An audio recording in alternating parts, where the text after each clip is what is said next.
Hello and welcome to my channel Polyglot Reading. Today I'm going to present to you an author and a book series that I recently discovered and that opened up a completely new genre to me. And so I want to share my excitement with you because I consider this really one of the most interesting literary discoveries I have made this year. I'm talking about the Timelessness series written by Susana Imaginário. That's a book series I stumbled across quite by chance, and it was the first time that I came in contact with the so-called Slipstream genre, which is, as I've learned, a creative mixture of fantasy, magical realism, science fiction, and literary fiction. So, and what on my part started as more or less half-hearted reading experiments, just driven by the whim of the moment and some curiosity, that turned out to develop into a serious addiction to this series. Of my part, I really got hooked. So after reading the novella Asterius, which is actually not a core part of the series, but more a standalone piece of work, but situated in the same universe the author has created, I got completely hooked, and I have read other volumes like To Trick a Trickster, which is sort of a prequel to the actual whole series. And as of today, I have finished the first complete book of the series, the volume Weird Gods, and now moving on to continuing with the next one, The Darken. As there are at least 5 more parts of the series to be read, I prefer not to wait with this video one until I've read the complete series, but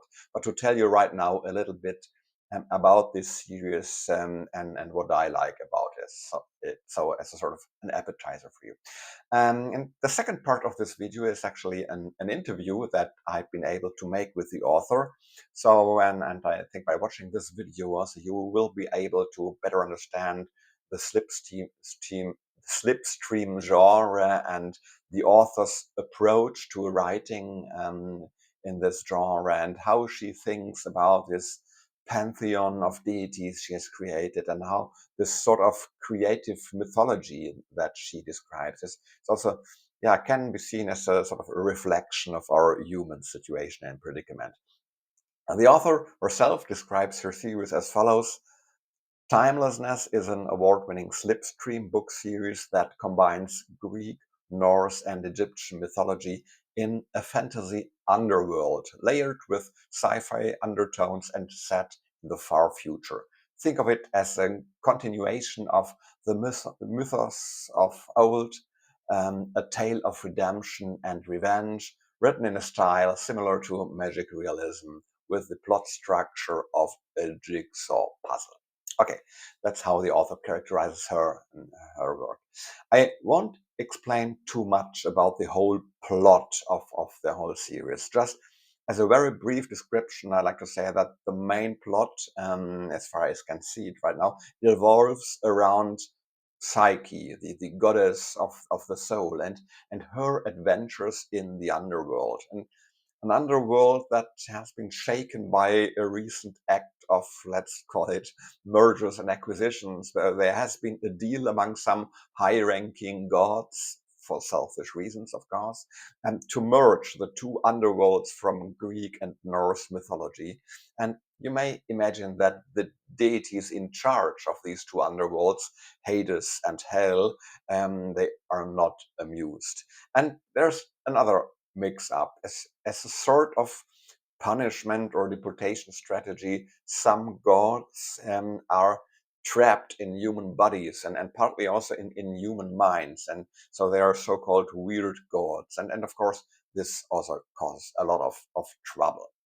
Um, I will give you a more detailed glimpse into just the first book I read and into this standalone novella Asterius, just to give you an idea of the main concept of the writing style of the author. I'd definitely recommend Asterius as a starting point for the series because it's a rather short book and it can be read and enjoyed as a standalone piece of literature. And I think this enables you to do a quick check whether this genre and this author and her writing style and her specific sort of humor and wit, it could be something for you. The plot of the novella Asterius is a clever variation of the ancient legend of the Minotaur or Minotaur. I don't know how to pronounce. So this bull-like monster that was held captive in a subterranean labyrinth on the island of Crete, where he regularly receives human sacrifices. And the plot revolves around the most dramatic episode in the Minotaur's life. It's his encounter with the ancient hero Theseus. So Theseus is an arrogant schemer who is out to kill the Minotaur. And the story is told from the perspective of the Minotaur himself, whom the author humanizes by not only giving him an individual name, Asterius, but also by letting us look into the complex thoughts and into the fragile, wounded psyche of this monster against his will through this first person perspective. And yeah, those who are familiar with ancient mythology, of course, know how the encounter between the Minotaur and the hero Theseus will end. Nevertheless, the plot is never predictable. There are always moments of suspense and yeah, completely surprising plot twists. And I think the real strength of this novella lies in the insights into this Minotaur's mind. We witness a mixture of soliloquy, stream of consciousness, but also, yeah, how he's addressing a mysterious counterpart in some parts, a counterpart that remains mysterious and anonymous until almost the very end. So we do not know who he's actually talking to or reporting to about his sufferings. And in these monologues, which are repeatedly spiked with side-splitting humor, and the author is able to play all her strengths, which all include a very profound knowledge of psychology, history, mythology, and comparative religion. So the author seems to have a very solid and profound training and education in the fields of humanities. For me, this does not read like any typical off-the-shelf genre literature, but it's a highly original, intelligent, and multifaceted literature, exciting, also with a high entertainment value, but also a great linguistic aesthetic pleasure. And it's a very original combination of ancient mythology fused with some science fiction elements, a good sense of humor, and above all, very precise psychological insights. So highly recommended. This is no cliched genre here, but a rather detailed, original world building, a very specific cosmos of the gods, and interesting and highly entertaining connections between Greek, Roman, Egyptian, and Norse mythology. And this doesn't come across as a randomly thrown together mishmash. Instead, all the references and these cross connections and links between the different mythologies. They are quite logical, convincing, and always very entertaining and also enlightening. So shedding new lights on this specific. So looking at it from Norse mythology perspective, the Greek mythology sometimes makes a much more sense or a new sense. And so, and above all, this is also always spiced with many side blows against specific forms of religion and the vanity of humans, gods, and demigods. And so, what makes this book stand out for me is, and that I think it's suitable for an extremely wide readership. If you're just looking for an entertaining story in an exotic setting and a thrilling plot with some surprising twists and humorous turns, you will not be disappointed. But also those who are a bit more literarily, historically, or intellectually inclined or educated, and who have a high expectation on the literary quality, features like intertextuality, multifaceted psychograms, and literary gimmicks at a high level. I also will have a lot of fun with this novella and also with the series. So yeah, Susana Imaginário is a self-publishing author, so her works are not selling to any of the big publishing houses, but they are available through the usual platforms in both electronic and paper version. And The author, by the way, has just recently started a crowdfunding campaign at Kickstarter to bring all the different volumes of the series together in a one single bibliophilic one volume edition. And if you're interested in that, I will provide a link in the description box. So that's all from my side about this Timelessness series written by Susana Imaginário. Thanks for watching so far, and now you may enjoy my interview with the author, with Susana Imaginário. Here she comes.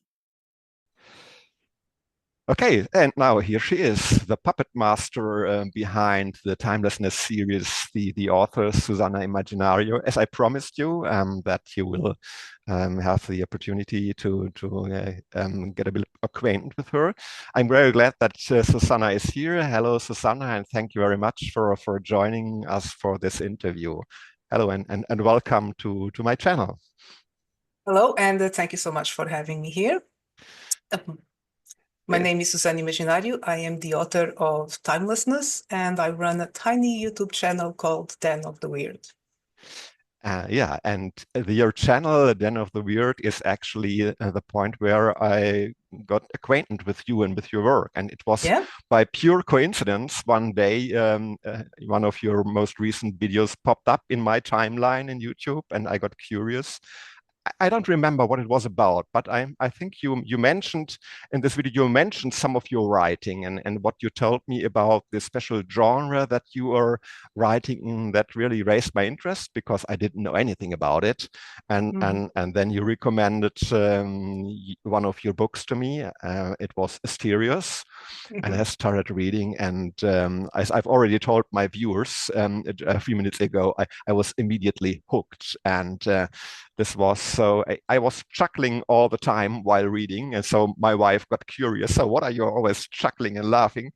And I immediately noticed that you're not just a gifted storyteller and a gifted writer, but you also have a very profound knowledge of literary and religious and historical and psychological topics, and a knowledge that you use very skillfully in your writing, not in any way to show off with your learnedness, but really to use it to make your stories even more complex, but also more entertaining also for the more, let's say, intellectual reader. I hope this doesn't sound arrogant in any way, but so, and you have a lot of humor. So, and yeah, I really had to laugh many times when I noticed that you seem to know exactly what the reader is thinking, and then comes a statement from one of the character that is exactly yeah, catching out the reader, and so yeah, you feel like caught in the act of thinking. It really yeah. Well, thank you. That is the intention. I don't think I always succeed, but it's great to know that sometimes I do. So yeah, I think you succeed very often, and at least it worked with me, and I really love the very light-footed way that you have also to treat very existential, almost philosophical questions, and all these shots, witty shots at specific more corrupt forms of religion, and all this is done very apt and never banal, and really knowledgeable, original, and humorous. So I'm looking very much forward to reading all the rest of the Timelessness series. I have already confessed to my viewers that so far I've read very little of it. So I've read Asterius, and I have read Trick a Trickster, and I've started with the first volume of the actual series with Weird Gods. But yeah, I really don't know exactly what will be coming my way. So, but maybe now I have the opportunity to ask you. So maybe you could give me and also the other viewers a sort of a preview. Yeah, about the main plot lines of the whole Timelessness series, what it is all about, and maybe also for those of the viewers who are not so familiar with the genre. Slipstream, as I explain a bit what this genre is about. That would be very helpful. I'll start with Timelessness. So Timelessness the plot, the plot is all over the place. No, it's a mashup of mythologies set in a far future. So I combine mythology with technology, with psychology, um, in all the weird ways. But it's the journey of Psyche, the Greek goddess of the soul, through the Norse underworld. This is in a nutshell. That's how I first promoted the story, which I don't know if it was very successful. But there's a lot more going on. But basically, I stripped the mythologies, mainly Norse, Greek, and a little bit of Egyptian mythologies, because they have parallels. And I don't know, I created a soap opera out of it. And of course, had to put it in space or in different realms. And yeah, just let my imagination go. And I think there's a bit for everything there. There's a little bit of drama, of mystery, of action, maybe a bit of horror as well. So it's a mashup, and that's kind of what Slipstream is. It's mostly a blend of fantasy, science fiction, and literary fiction, because there's always some. It's not so much the blending of genders, but it's how you write them. There's always some sort of gimmick going on, and I used. Some chapters are in third person, others first person, others are omniscient, others are very limited POV, present tense, past tense. So I play a lot with that. And also with the prose itself. It's very similar to magic realism. I recently heard someone describe Slipstream as magic realism for Anglo-Saxons, which I thought it was funny.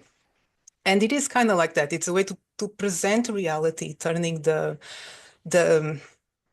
ordinary extraordinary, and the magical becomes almost mundane. So the story is set in Niflheim, which is one of the Norse worlds, where the Norse underworld is. And I took a few liberties, of course, but that's another thing. And just the setting itself, it's already a strange place, a strange world that doesn't quite exist. And I try to make it more sci-fi, so this really exists. And just went from there. We have gods, monsters, mortals, completely made up races.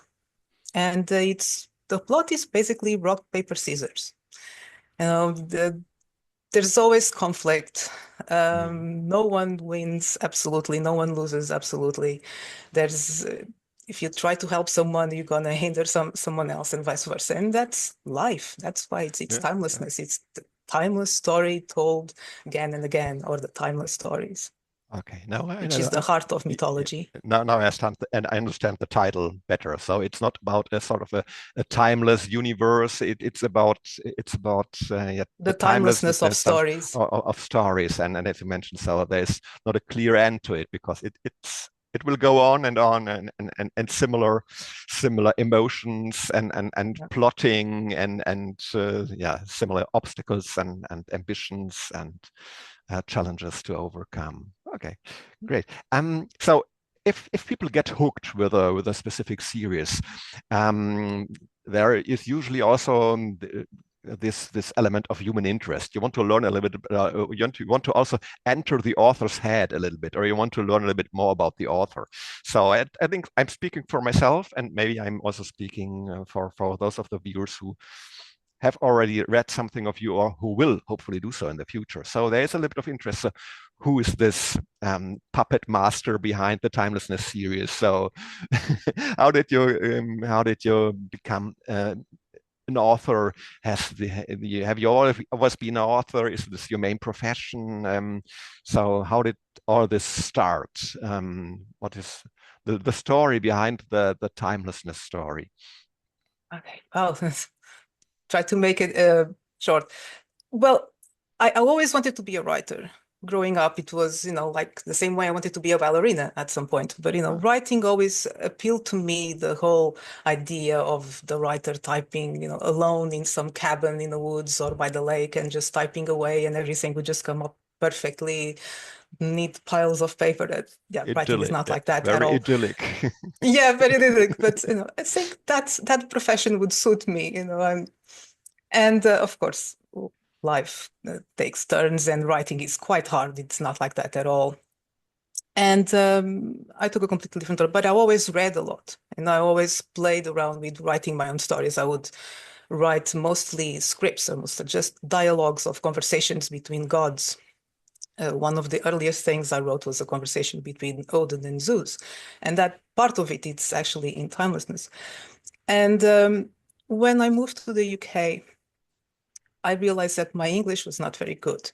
I mean, I could understand everything perfectly, and I could read perfectly, but I couldn't speak. I still can't, I think, properly, and I definitely couldn't write. So I decided to work on that. And I was freelancing, I had some free time. And instead of just doing exercises, in grammar and whatnot, I just got a book on how to write fiction and just went from there and just practice. And over the years, it was just, but I didn't take it seriously. But then when I moved to Ireland, we spent a year remodeling the house. We got this historical place, and we rent part of it on Airbnb. And that answers the question, what else do? I run an Airbnb and take care of, keep the house intact. And I had a year because I couldn't do anything. Walls were being torn down and people around the house. So I just found a little corner, and I just for months, that's what I did. And I had Timelessness. And then think, well, I have to do something with this. And I quickly realized that it was not what agents and publishers were looking at the time. I mean, retellings were very popular, but this was not a retelling. So long story short, I am an author because I could. I decided to self-publish, and without having any idea what I was doing. It was a learning process, but at least the books are out there, and they were well received, especially at the beginning. So I kept writing, and I'm so far away of ever being able to do this full time. I mean, that is my goal. I would love to just be able to do this full time. Not there yet, but it's getting there.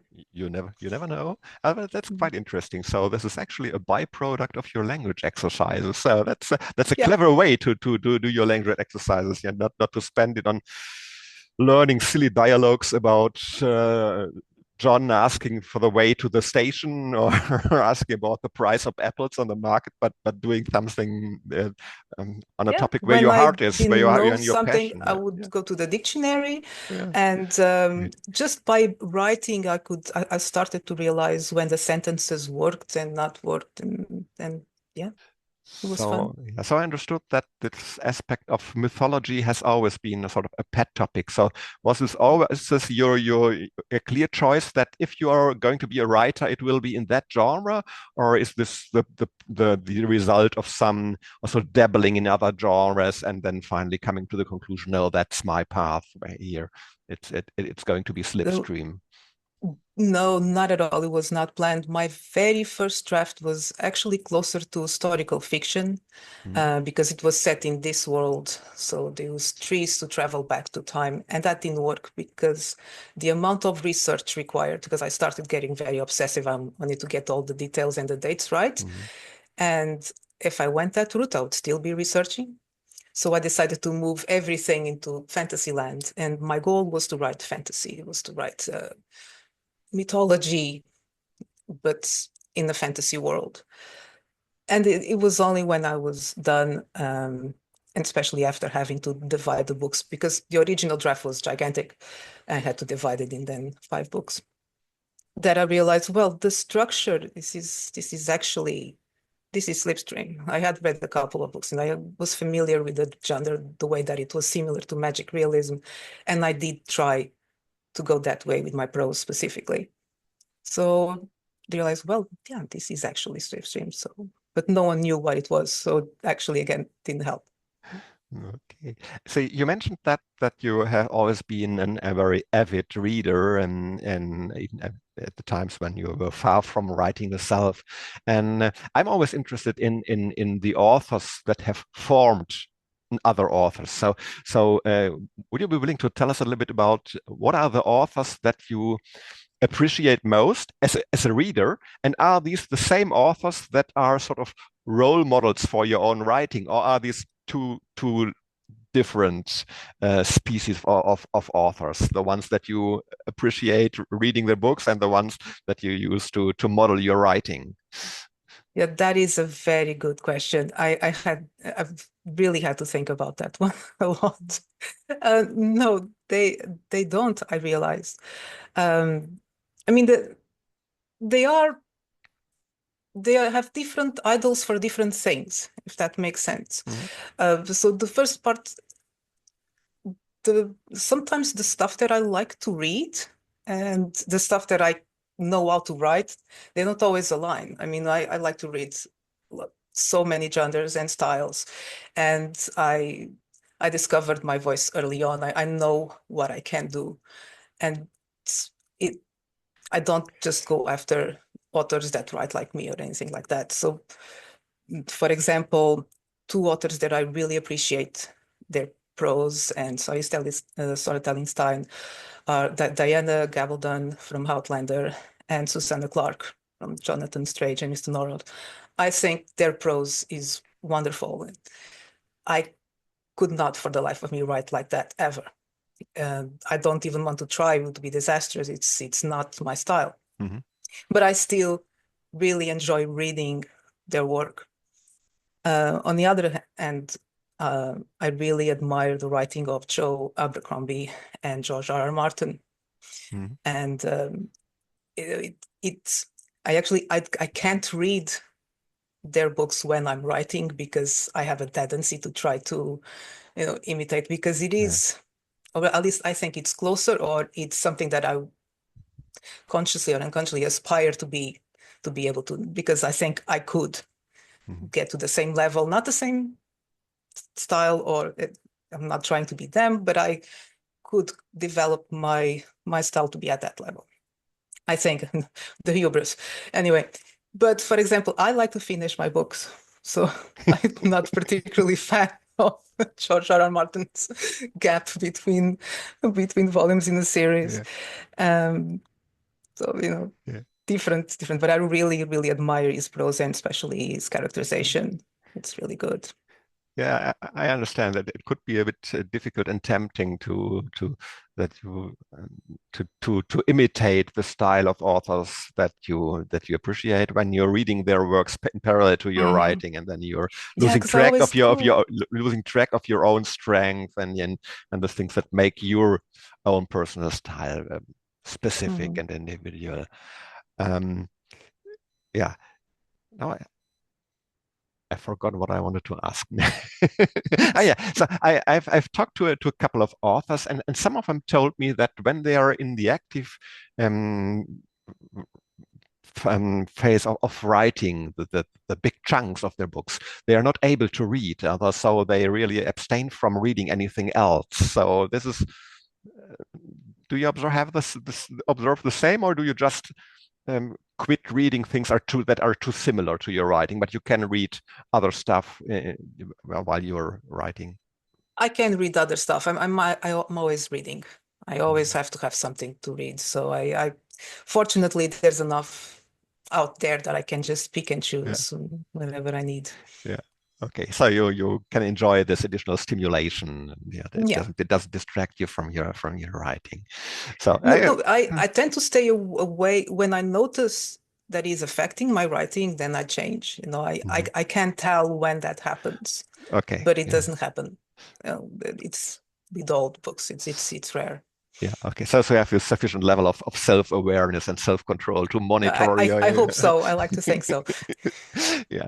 So talking about inputs, I was really wondering. I was really impressed by the as I mentioned earlier, the amount of topics where you seem to have a very profound knowledge, like philosophy and religion and psychology, and so I was suspecting that this is some sort of background in really formal professional training in the field of humanities or psychology. So am I right, or is this, did you pick up all this knowledge on just by coincidence in a random No, you are fashion? absolutely right. I went to college and I studied psychology. And back then in Portugal, a psychology degree was 5 years, but you didn't start learning psychology properly until the third year.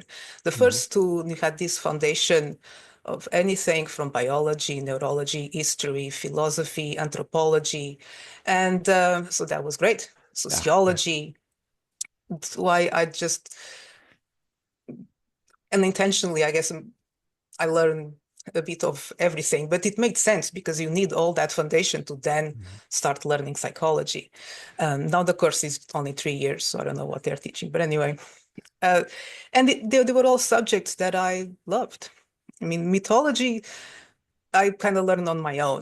It was one of my earliest interests. I was always after any book that, featured any sort, especially Greek mythology was one of my first interests.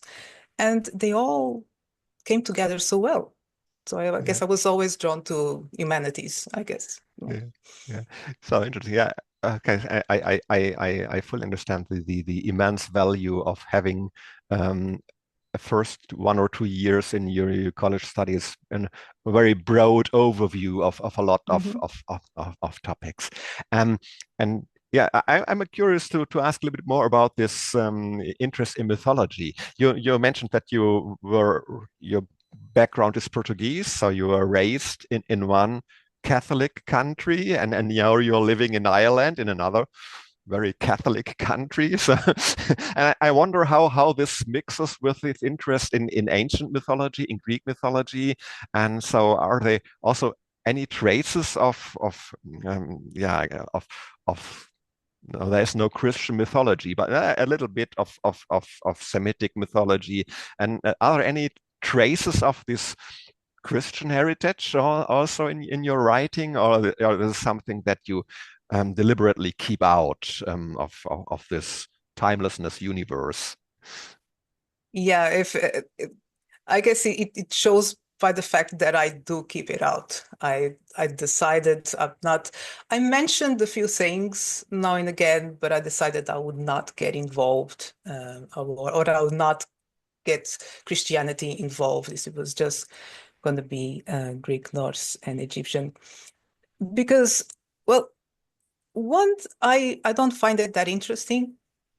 There are a few stories in the Old Testament that I could adapt, but again, people get so easily offended. I would rather not, because the way that I would adapt it would definitely offend someone. So would be considered blasphemic by some. Probably. So Probably. It's one of those battles I just decided not to fight.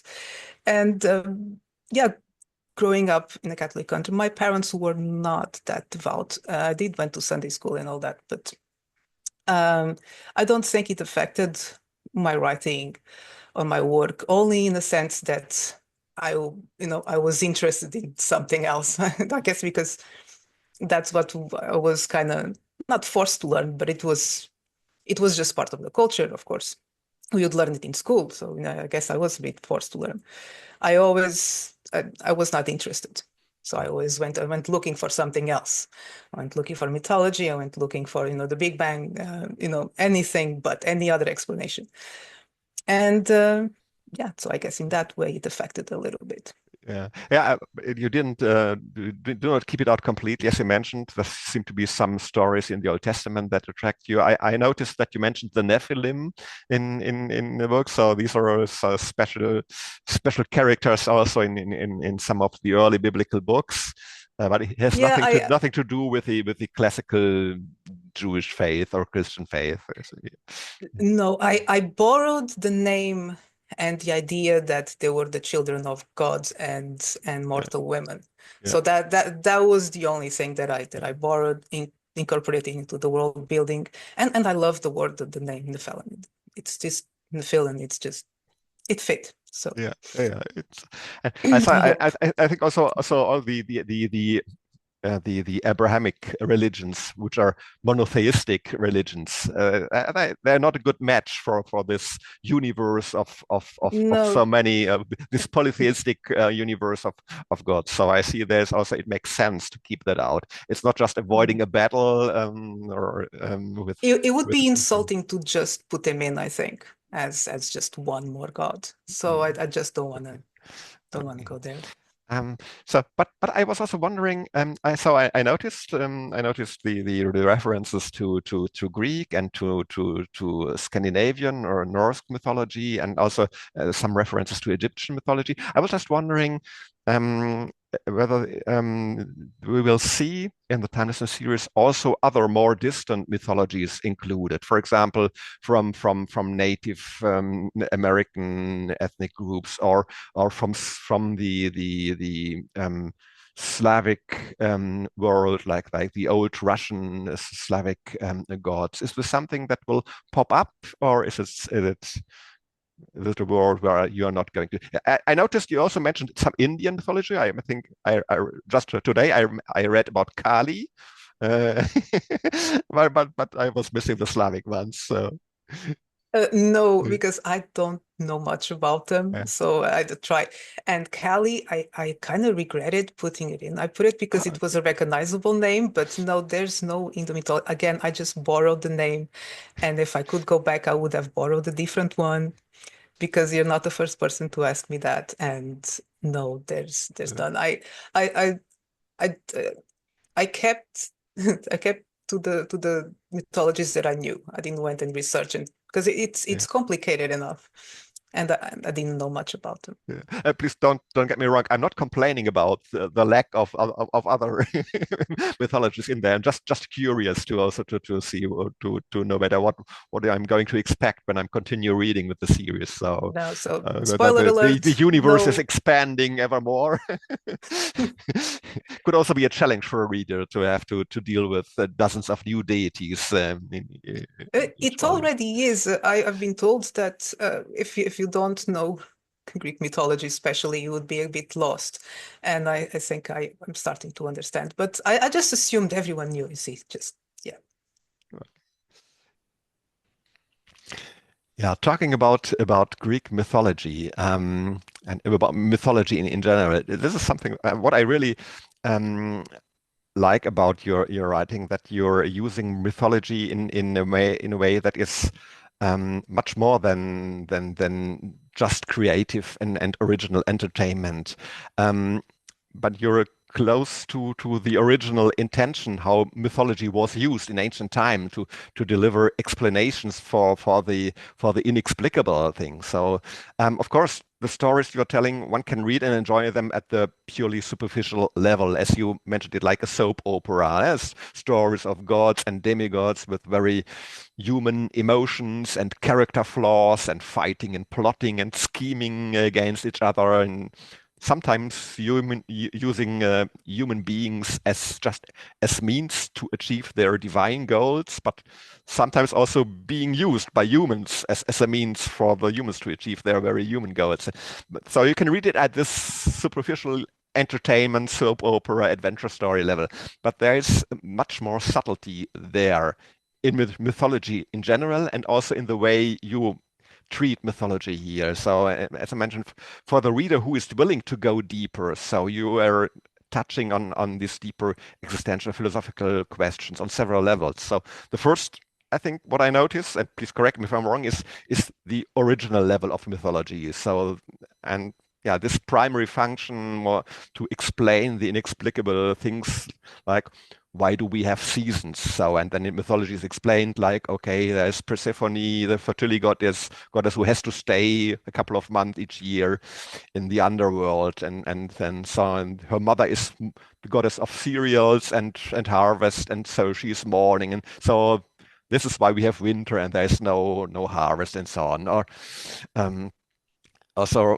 explanations for our inner life, how you mentioned this story of Psyche, you know? So Psyche, that is held captive and being abused by Eros. So it's sort of explanation why about our inner life. Why does love hurt so much sometimes, and these things.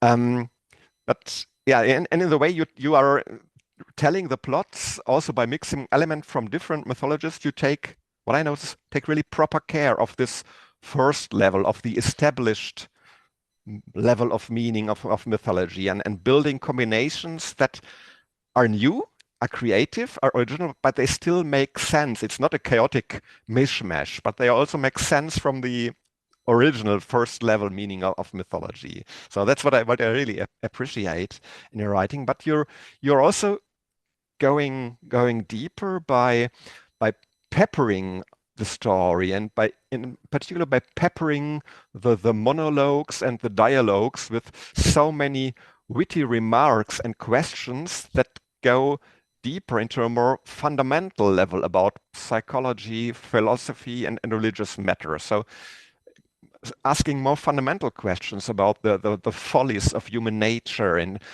how silly and clueless and vain we are sometimes, and how we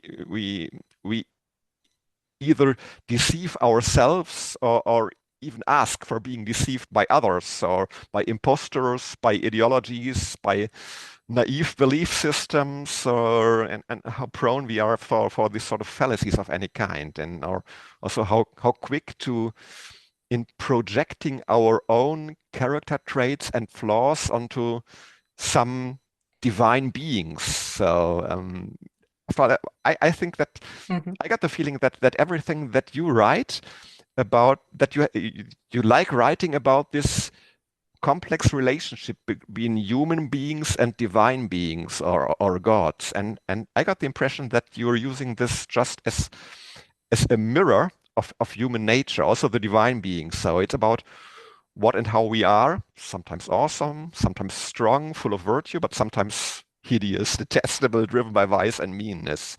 And things that you say about the gods, I got the impression that this is just a clever way of making statements about the human nature. So that using what we project into the gods, using this to identify our own flaws. Did I get that right, or does it sound totally strange to you? No, that is exactly it. It's I have a few quotes here and there, but it's the whole idea that the gods created the mortals. Again, and leaving Christianity out of it, but in timelessness, humans were created by Zeus and Prometheus, and then I pushed a little bit the mythology and Zeus also created giants. But the point is, they created the mortals in their image, or how they would like them to be, a version of themselves, and then the mortals want to be like the gods without realizing that they already are, as they just don't have maybe as much power to be as destructive as the gods, when they are in a tantrum or whatever. But it's still there. It's still the mirror. And it doesn't, it reflects the good and the bad, and this constant realization, and at the same time the miscommunication, because they are almost oblivious to the gods are very self-centered, I guess, and the mortals are just. But yeah, I played a lot. There is a reason why the main character is Psyche. That's a pun in itself, because it had to be Psyche. It had to be so the soul, the breath that the spark that makes humanity, and how she goes around, and she's not always a force for good. She's not a moral compass or conscious. She's just a human psyche, and all the good and the bad. But yeah, this is just one of the aspects that I like to play with, just for characterization and to add to the conflict. I remember a quote from one of the books. So about this relation between gods and humans and how the humans resemble gods. And it's like gods are narcissistic creatures by nature, and therefore they tend to design their creatures to their image. And this is very much along the same line what you've just told us. But I was wondering whether this is whether you made the statement actually about the nature of the gods, or whether this actually is an ironic, tongue-in-cheek statement where you exactly want to say the opposite. So humans are narcissistic, and therefore they tend to design their gods to their nature. So it could be another way to twist it around. Is it where you're thinking, or am I distorting your your thoughts? No, not at all. I just all I can say is keep reading. Yeah. Okay. It is exactly that reflection. It's like the infinite mirrors. Yes, you place one mirror in front of the other, and you just yeah. Okay, so yeah, this is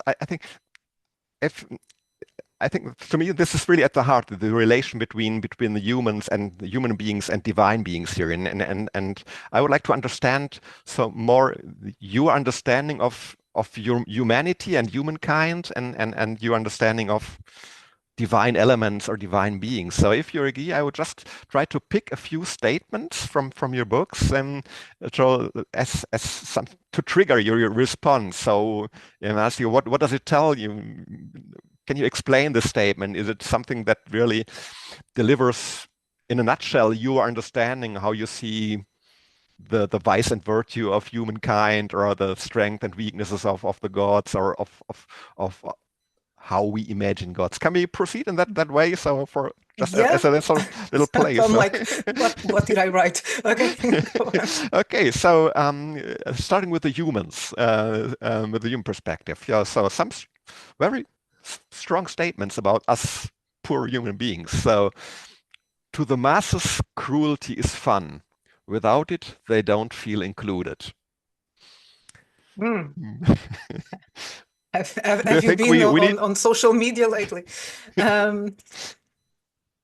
Yeah, I think that one is from Asterius, and yes, I was referring mainly to things like bullfighting, which fits the story. But yeah, just spend 10 minutes on Twitter and you'll see that happening. And just mobs are not popular in timelessness. Let's put it this way. The mob mentality. It's I think it's one of the few things pretty much everyone can agree that it's not a good thing. So yeah.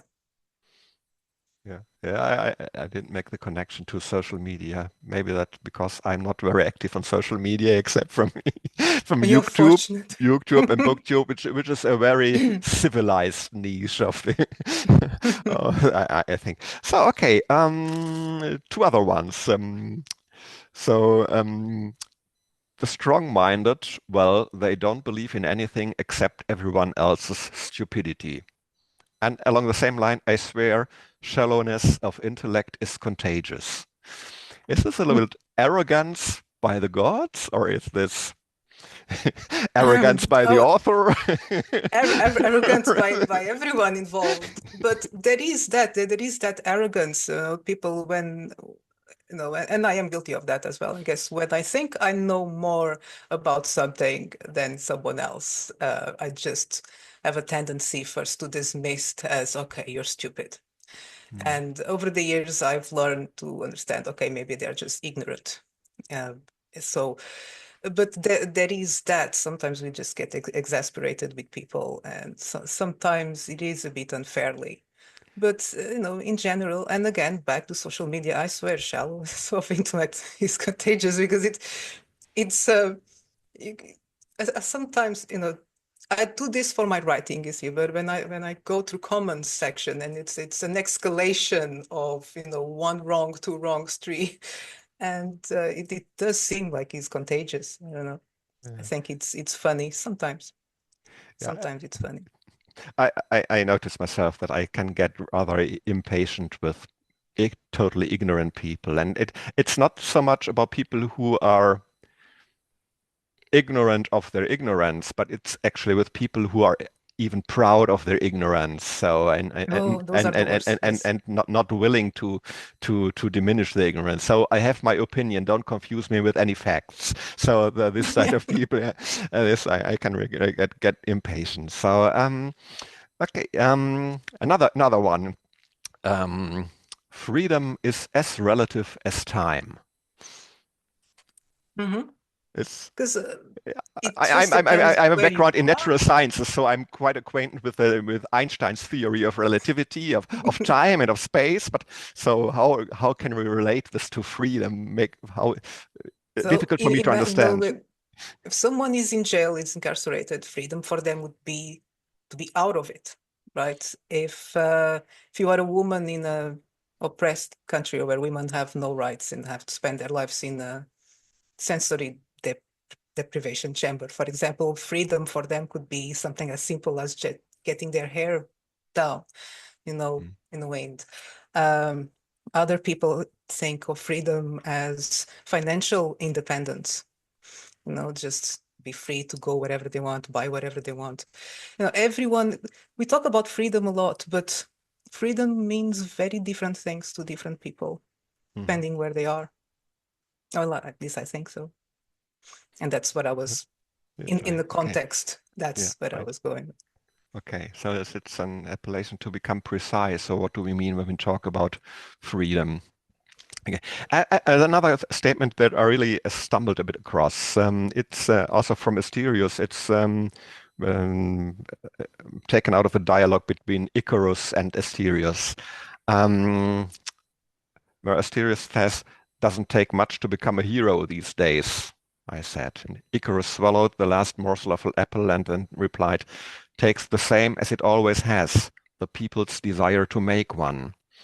So, and for me, so this is sort of a criticism against any hero worship or hero cult. But for others, on the other hand, I see this a little bit. There's an ambivalence here because for example, your whole story needs heroes, is built on the existence of heroes and tries to make them attractive, and they're important to have this element of suspense. And on the other hand, so you don't seem to think highly of heroes. So how can you solve this ambivalence here? Well, I was writing from Asterius, from the Minotaur's perspective, so it is not a fan of heroes. But yeah, what is a hero? What makes a hero? It's the people perception of the hero, because it doesn't matter what anyone does unless someone else perceives it. First it sees it happening and then talks about it, elevates it, praises it, whatever. It's almost as if it never happened. So people, people's desire of having heroes, that's why we have them. That's why they have them in real life. We have them in stories. We have them. It is our nature to create heroes and villains. We need them. So then we are already close to the second topic, talking about gods, because you could just easily change it. So hero is because we want to make heroes. So maybe then we have so many deities because we human beings, we need deities and we want to create and make deities, divine beings. So maybe that's another part. That comes into play here again. So let's continue with a few statements on gods. The first one, we have already talked about this. Gods are narcissistic by nature and tend to design their creation to their image.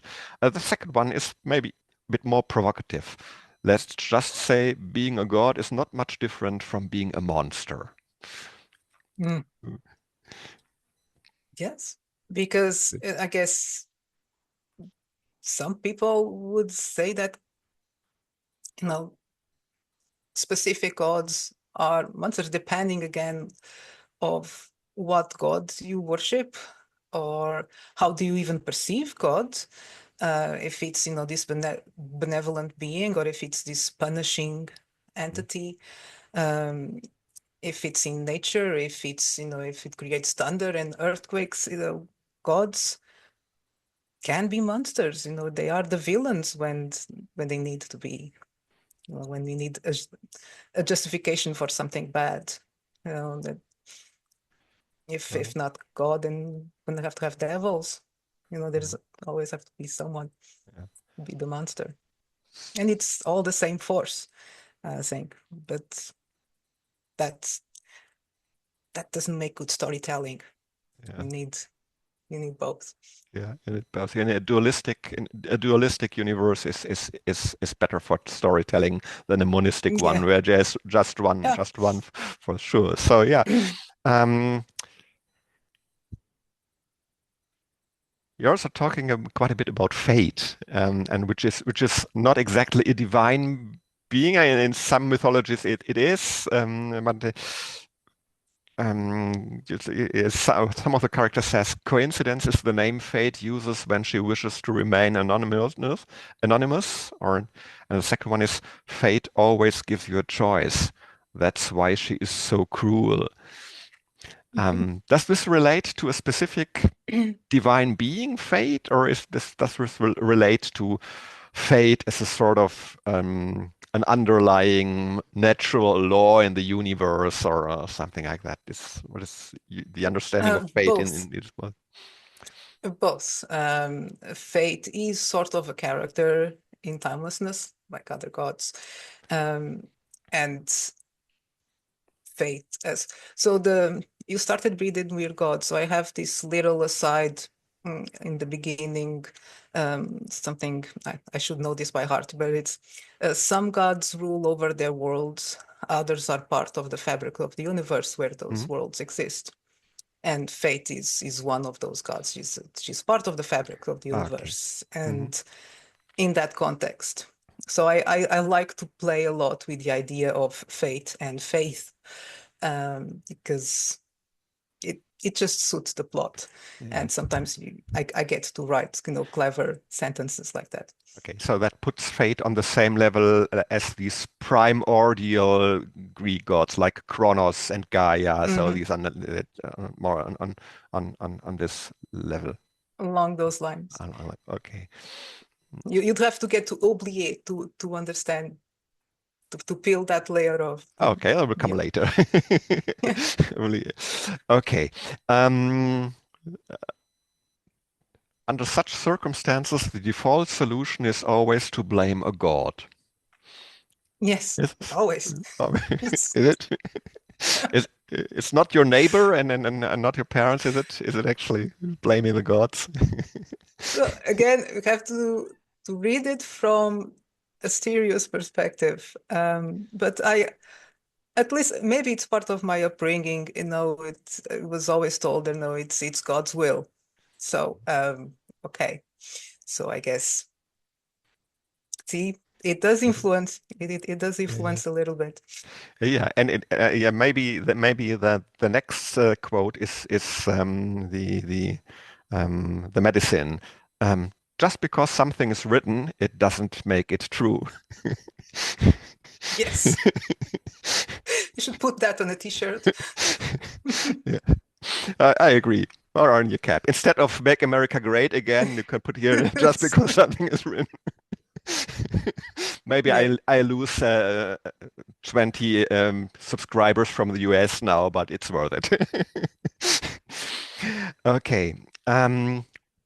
So we've talked about a bit about how humankind and deities are depicted in your works. What I think also is sometimes surprising, maybe surprising to readers, is sort of sometimes, and this is not a criticism, it's just an observation, it's sometimes sort of an anachronistic use of language. So you also, the gods are swearing, they're using 4-letter words, so like what the fuck, and so on. Some readers might be. I'm not at all offended. I see it at what it is. It's just a narrative means or a specific element. But some readers might be surprised or offended by reading about ancient deities making this sort of statements. So how would you, or how do you usually respond? I'm sure you have received that sort of criticism. How do you respond to that usually? Is there a way that you can convincingly explain it to this sort of people who easily get offended by this sort of language? Well, I can give 3 explanations. For the series in particular, and then you're not the first one to mention, I guess there's something about the character that makes it more jarring. But I mean, if I knew what was the equivalent in Minoan or whatever language you would speak, because I'm writing in English. So I need him to swear. So I need an English swear word. And that's what I went to a bit. If I knew any swear words from that time, but we don't know the language, unfortunately. So I couldn't even extrapolate from there how it might sound or anything. So I chose the easy path. And I swear a lot.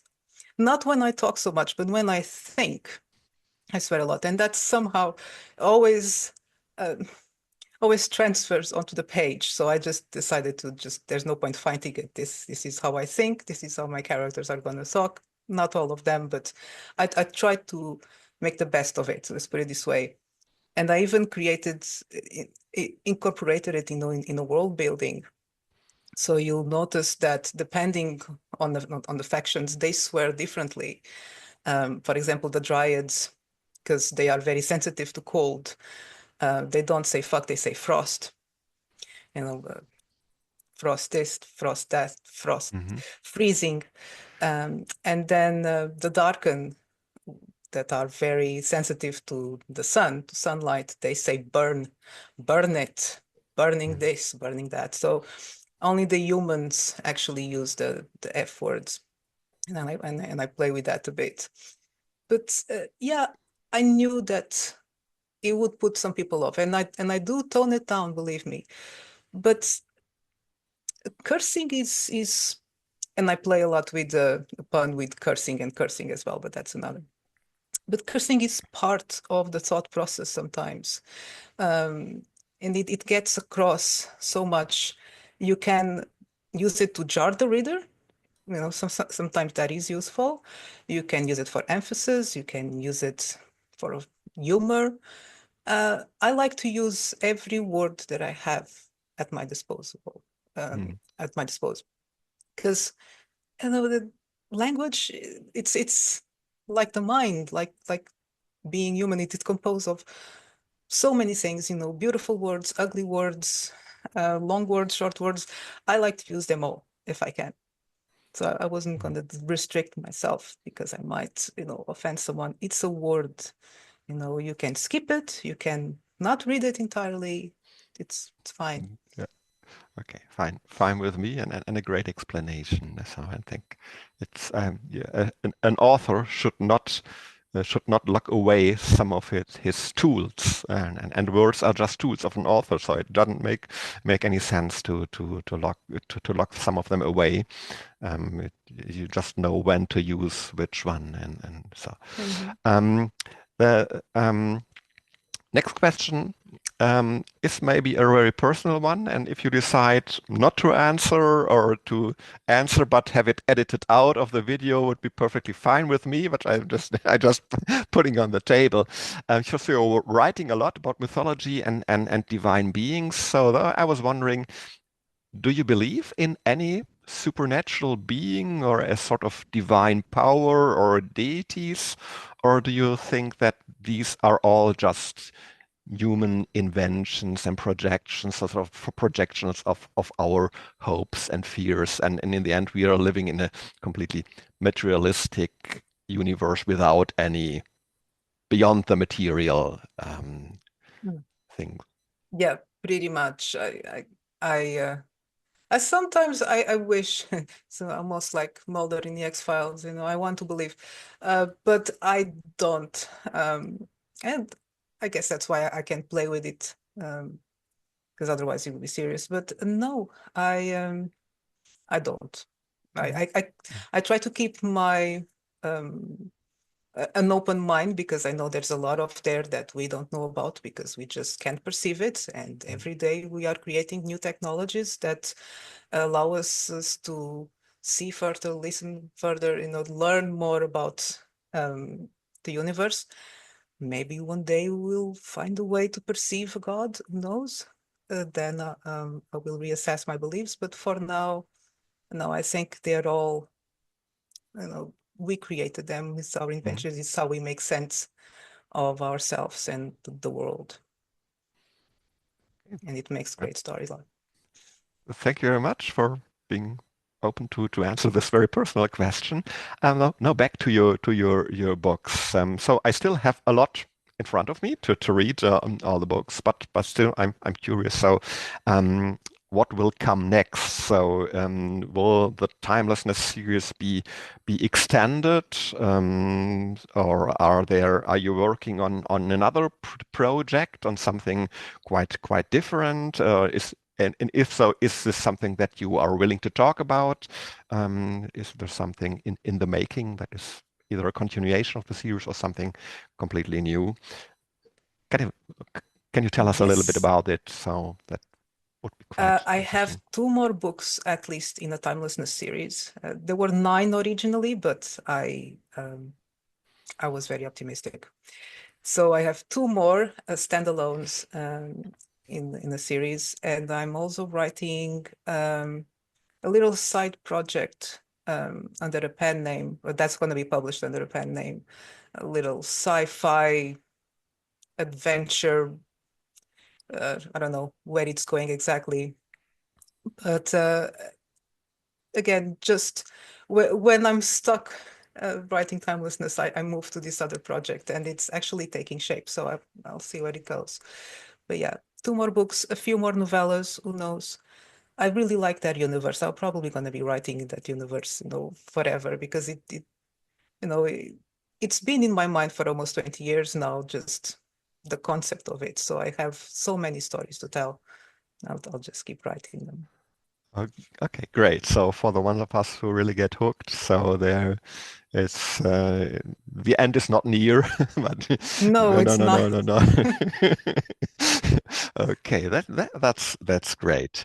Okay, so Susana, it was so interesting and so much fun to talk with you about your books and about the universe that is part of your life and has been part of your life for decades, and now you've been able to put it on paper or on the Kindle, and we are able to read it. So yeah, I hope we've been able to spark the interest of many of my subscribers and viewers to take a look at your works, and to enable them to enjoy your works as much as I do and to get hooked.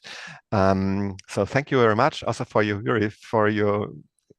your openness to answer all these questions, also the more personal ones in a very calm and relaxed, interesting matter. It was very interesting, a lot of fun. I learned a lot, and thank you so much for granting this interview. And is there anything that you would have liked to include in this interview? Something that we skipped, that we didn't touch, and that you would just like, and then just use this opportunity to bring this topic on the table, so we can talk about it, or if there's a statement that you want to make to the viewers, then just go ahead.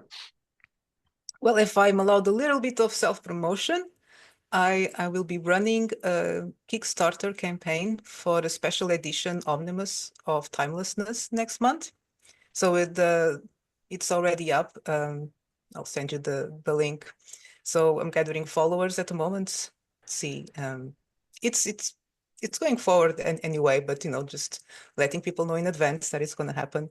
And I'm finally putting the 5 books back together in this gigantic volume, over 1,000 pages. So with illustrations and hopefully a few other surprises, like little miniatures. My husband is a digital sculptor, so is going to make a couple of character miniatures. So yeah, check it out if your viewers, if there's something that they might enjoy, if they collect special editions. have a look. Okay, so I will provide the links in the info box below the video, so anybody who's interested can check it and can benefit Awesome. from Thank you. that. That's great. Okay, so thank you again, Susana, for this interview, and yeah. Maybe when I'm a bit more advanced and I've read all the books of the Timelessness series, it would be great to have a follow-up interview where I can talk also a little bit about the elements of the later parts of the series. That would be. Count me in. I'm sure you'll have many questions. Okay, thank you so much, and bye. Thank you. Bye.